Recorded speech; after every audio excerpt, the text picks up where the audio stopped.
Votre invité aujourd'hui, Béatrice Rulle, il s'agit de Morten Gisselbeck. Il est membre du comité référendaire contre la Cité de la musique. Bonjour Morten Gisselbeck. Bonjour. Merci d'être sur Radio Lac ce matin.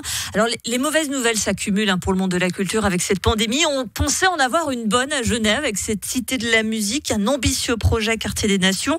Alors il y aura notamment de nouvelles salles de concert, des studios d'enregistrement, une médiathèque, bibliothèque, de nouveaux locaux pour la Haute École de musique de Genève, un parc. Et vous dites non.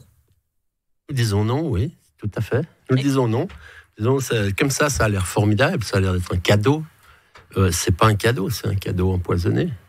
C'est un mauvais projet. La preuve que c'est un mauvais projet, c'est qu'il arrive à concentrer sur lui toutes sortes de positions.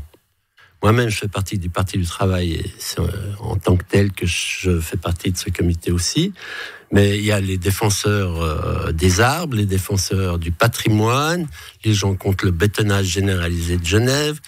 Il y a beaucoup d'artistes, particulièrement dans la musique. Et tout ça fait un projet qui ne correspond à aucune demande. Aucune demande, c'est un projet pharaonique qui va aller se poser dans un des endroits les plus emblématiques de Genève, la place des Nations, qui va poser ça en faisant disparaître tout ce cordon qui donne sur la place ce cordon d'arbres magnifique. On va couper 130 arbres pour construire ce bâtiment, 130 arbres centenaires pour beaucoup, dans un parc magnifique, dans un ensemble magnifique avec la villa de la maison des Feuillantines. Et tout ça pour répondre à quelque chose qui n'est pas une véritable demande ou un véritable besoin pour Genève. C'est clairement la salle de concert. Il n'y en a pas besoin. Genève est déjà surdotée en salle de concert. Il y en a par exemple 2 fois plus de places de spectateurs à Genève qu'à Bâle, qui est une ville équivalente. Il y en a beaucoup plus qu'à Zurich. Donc on est déjà extrêmement bien lotis. C'est un projet qui, pour moi en tout cas, relève clairement du monde d'avant. C'est un projet de l'époque où on pouvait comme ça s'offrir des choses. En l'occurrence, on ne va pas payer grand-chose puisque ça coûte 300 millions, mais c'est financé par un mécène privé. C'est du gagnant-gagnant, ça quand même, si on a des belles infrastructures. Parce que vous estimez que Genève n'en a pas besoin, mais qui pourrait se priver d'une infrastructure comme celle-ci, où finalement la population ne paye rien? Eh bien, c'est souvent on met la main à la poche pour quelque chose dont on ne dit pas. Mais vous le dites, c'est comme vous parlez d'infrastructure. C'est bien une infrastructure qu'on nous offre. C'est comme si on nous offrait les rails du tram puis qu'on disait ça coûte rien. Les trams coûtent rien. Bien sûr que ça va coûter. Ça va coûter parce que l'entretien, eux, ils donnent une coquille et après il faut la payer. Elle va coûter, actuellement c'est chiffré à 6,5 millions par an pour la collectivité publique. Comme par hasard, ce sera la ville, on dit que ce sera le canton, mais déjà le canton, il ne met pas beaucoup d'argent là-dedans. Et il a déjà dit qu'il ne payerait pas les 6,5 millions, donc ça va redevenir pour la ville.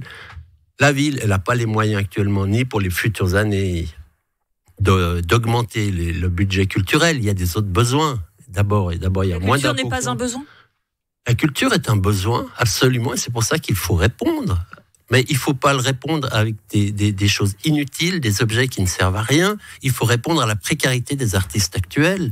Il faut répondre aux réels besoins. Les besoins ne sont pas en infrastructure, ils sont en reconnaissance des artistes.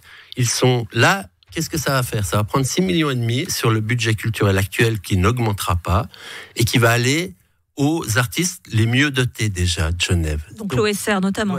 L'OSR, c'est des gens qui sont bien payés. Voilà, on peut discuter leur salaire, mais c'est des bons salaires.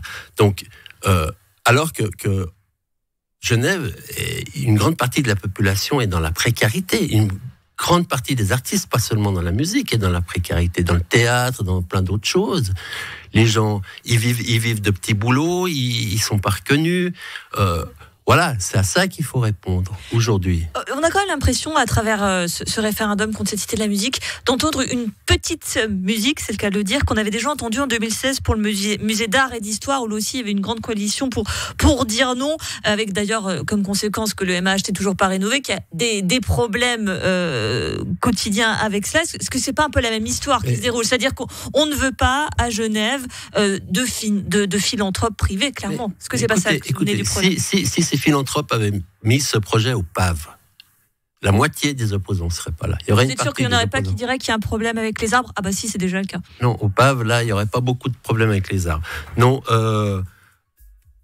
le MAH, mais tant mieux si ça ressemble au MAH. Le MAH, monsieur Canaan, qui était un fervent défenseur du MAH, tel que revu et corrigé par monsieur Nouvel, a reconnu après que c'est un bienfait que le référendum ait été gagné. Il l'a reconnu. Il a dit que le projet qui va sortir sera nettement meilleur. Au niveau muséal, il sera meilleur. On est reparti de zéro, ça a permis de faire un projet qui n'est pas un projet mégalomane de quelqu'un qui a beaucoup de sous, mais qui est le projet réellement en se posant la question de quoi est-ce que nous avons besoin. Si on s'était posé la question de quoi est-ce que nous avons besoin pour la musique, nous n'aurions pas la soi-disant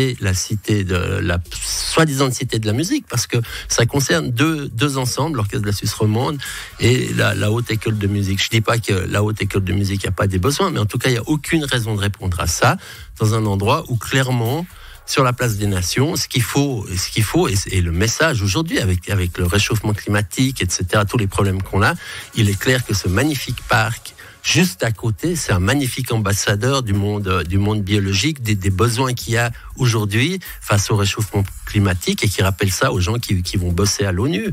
Et vous en prenez la défense, Morten Gisselbeck. Je rappelle que vous êtes membre du comité référendaire contre la Cité de la musique. Que vous avez jusqu'au 23 octobre environ pour récolter les 3200 signatures nécessaires. Merci d'avoir été sur Radio Lac ce matin. Je vous en prie.